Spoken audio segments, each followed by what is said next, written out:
Welcome to Drive Thru. I'm Kerry Chow. Unless you're Sandra Bullock in Gravity floating around space, you probably heard the final college football rankings are out. Number 1, Alabama, followed by number 2, Oregon, number 3, Florida State, and number 4, Ohio State. To make more sense of this and dissect, we bring in ESPN college football reporter and, according to Jeff Long, the playoff committee chair, Heather Lurker. Heather, what do you make of the final rankings?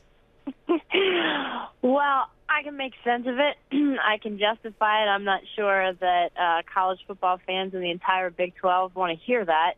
But if you didn't see the rankings the previous week, I don't think a lot of people would have trouble with those top 4 teams. It's TCU's fall from number 3 to number 6 that I think a lot of people are having a hard time digesting. But this system, Kerry, is different. This is a weekly snapshot.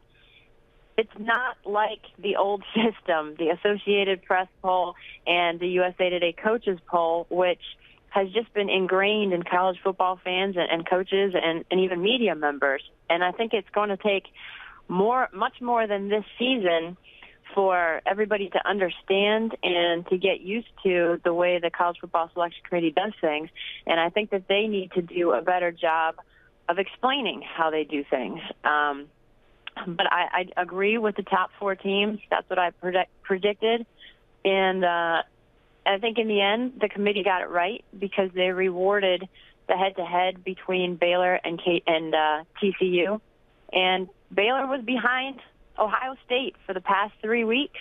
And so that helps to explain numbers 4, 5, and 6.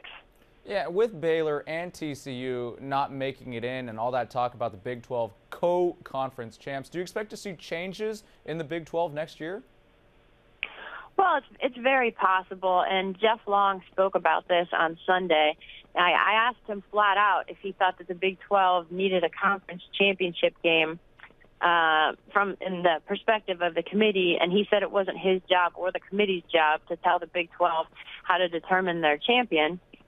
He also said that the co-champ title for Baylor and TCU had no bearing. He's repeated it, no bearing on the selection committee's thought process this week. But at the same time, he said that 13th game for Ohio State was very important, and it no doubt had an impact on the way they viewed the Buckeyes. So it's also important to remember Ohio State is a great example of the personalities in that committee room because there are former coaches, Barry Alvarez, Ty Willingham, Tom Osborne, who are going to probably fight to the death for what Urban Meyer did with his third-string quarterback.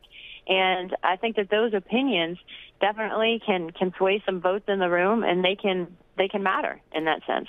Heather, you followed the entire selection process very closely. You earned the nickname Heather Lurker. We'll get into that in a second. How do you think this entire process went? Was it a success? Kerry, I think it's a work in progress. I think the final 4 teams make sense, like I said before. But too often the message was mangled, and they need to do a better job of explaining beyond body of work. The committee's job is to dig deeper, and when you look at what college football fans and coaches are used to, they're used to a very simple method. 2 factors, wins and losses, and what the scores were.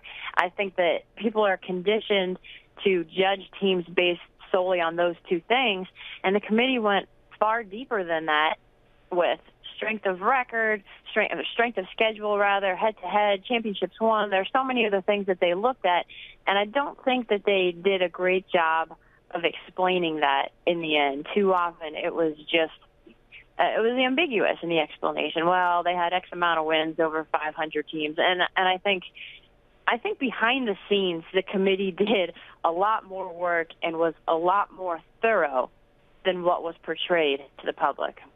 All right, lastly, Heather, where did this nickname Heather Lurker come from? Well, here at the Gaylord Texan, where I still am, where the committee met on Friday, Saturday, and into Sunday morning, they met behind closed doors. This has all been off limits to the media all season.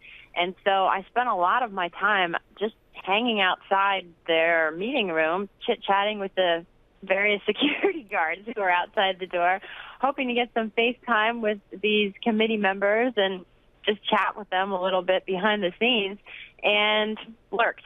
For 3 days I lurked, and so that's how I got that nickname from Jeff Long. Well, it worked, and we are very thankful for it. Heather Lurker, or Heather Creeper, or Heather Dinich, ESPN college football reporter. Thanks so much, Heather.